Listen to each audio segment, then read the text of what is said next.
दोस्तों, किसी ने सच कहा है कि अगर आप समय पर अपनी गलतियों को स्वीकार नहीं करते तो आप एक और गलती कर बैठते हैं, और तब तक आप अपनी गलतियों से नहीं सीख सकते जब तक आप उन्हें स्वीकार नहीं करते।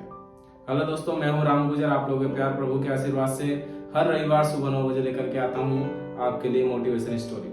दोस्तों, इस चैनल को अगर आपने सब्सक्राइब नहीं किया तो चैनल को सब्सक्राइब कर ले, क्योंकि हर रविवार सुबह 9 बजे लेकर के आता हूं आपके लिए एक मोटिवेशनल, एक प्रेरणादायक कहानी।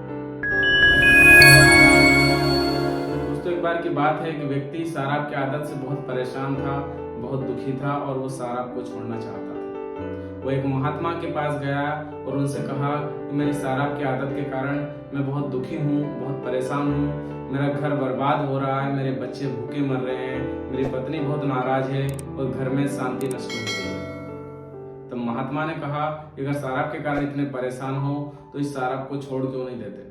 तब उस व्यक्ति ने कहा कि मैं शराब को छोड़ना चाहता हूँ, लेकिन शराब मुझे नहीं छोड़ रही है।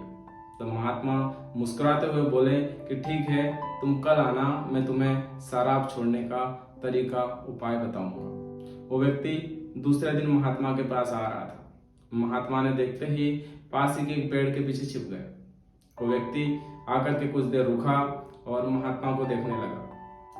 थोड़ी देर के बाद उस व्यक्ति ने महात्मा से कहा कि आपने इस पेड़ को क्यों पकड़ करके रखा है।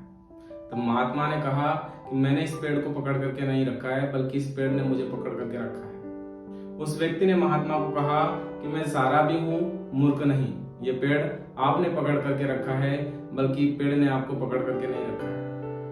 आप जब चाहो इसे छोड़ सकते हो। ये बात सुन करके महात्मा ने उस पेड़ को छोड़ दिया।